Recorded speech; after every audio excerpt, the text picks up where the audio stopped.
కమాన్ Hari up. త్వరగా ambulance ఎక్కించండి. Come on quick, త్వరగా. నమస్కారం కమిషనర్ గారు. నమస్తే. ఇది ఓం ఆశ్రమం బస్. మాకు ఇప్పుడే తెలిసింది. త్వరగా కానివ్వండి. కానిస్టేబుల్, డ్రైవర్ బాడీ దొరికిందా? లేదు సార్, ఆ బస్సుని డ్రైవర్ నడపలేదు. ఆశ్రమంలోనే ఓ కుర్రాడు పిల్లల్ని ఎక్కించుకొని బస్ స్టార్ట్ చేశాడు. కంట్రోల్ తప్పి యాక్సిడెంట్ చేశాడు. ఎక్స్క్యూజ్ మీ, మీకెలా తెలుసు? డాడీ ఫోన్ చేశారు. డాడీయా? ఆయన ఎవరు? డాడీ అంటే ఓం ఆశ్రమం ప్రిన్సిపల్. మీరంతా ఆశ్రమంలో ఉంటున్నారా? కాదు, మేమంతా ఆశ్రమం బయట ఉంటూనే ఆశ్రమానికి సేవ చేస్తున్నాం. మీరెవరు? నేనెవరనేది కాదు, మేమంతా ఆశ్రమం సేవకులు. మాలాంటి భక్తులు సిటీలో 2 లక్షలకు పైగా ఉన్నారు. ధర్మ సంస్థల మీద మీ పోలీస్ నిఘా వేస్తే కోర్టులో సమాధానం చెప్పడానికి సిద్ధంగా ఉన్నాను. దయచేసి ఈ డెడ్ బాడీస్ని త్వరగా ఆశ్రమానికి పంపి ఏర్పాటు చేయండి.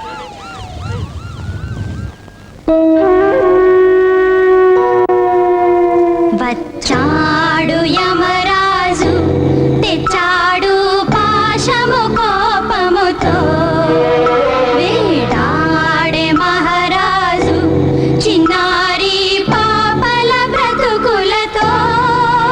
కరుణే మరచినాడు కటికవాడు, కరుకు హృదయం కరగనీడు.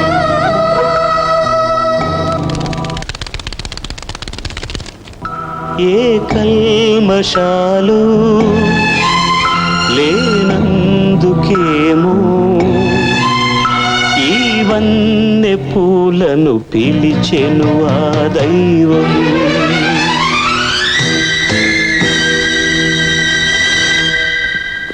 No please no. పిల్లల్ని తీసుకొచ్చి అప్పచెప్పినందుకు చాలా థ్యాంక్స్. ఇక మిగిలిన పనంతటినీ మా పిల్లలే చేస్తారు. పిల్లల్ని సమాధి చేసే వరకు వాళ్ళతో ఉండాలనే మా ఆశ. ఐఎమ్ సారీ, కానీ పోలీసులకు మా ఆశ్రమంలో ప్రవేశం లేదు. ఎందుకు? అందరినీ రక్షించేందుకు ధర్మం ఉండే చోట్లో పోలీసులు మిలిటరీ ఎందుకు? చిల్డ్రన్,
నిన్న జరిగింది యాక్సిడెంట్ కాదు, హత్య అని నాకు బాగా తెలుసు.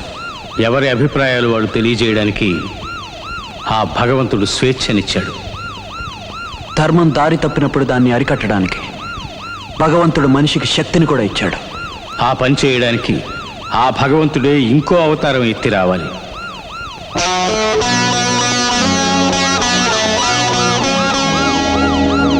వస్తాడు వస్తాడు.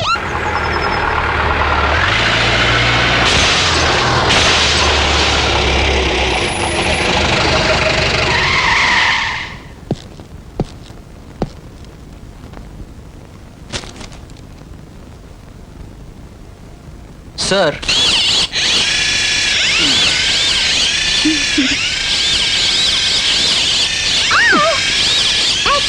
యాక్సిడెంట్ కాదు, murder. Daddy, hi baby. Sir, this is IG Jagannath speaking. This is not an accident, it's Hello.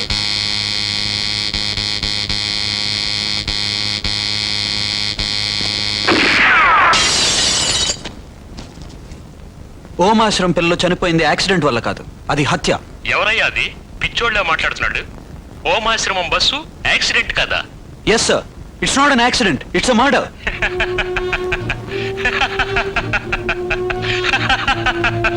Poor fellow.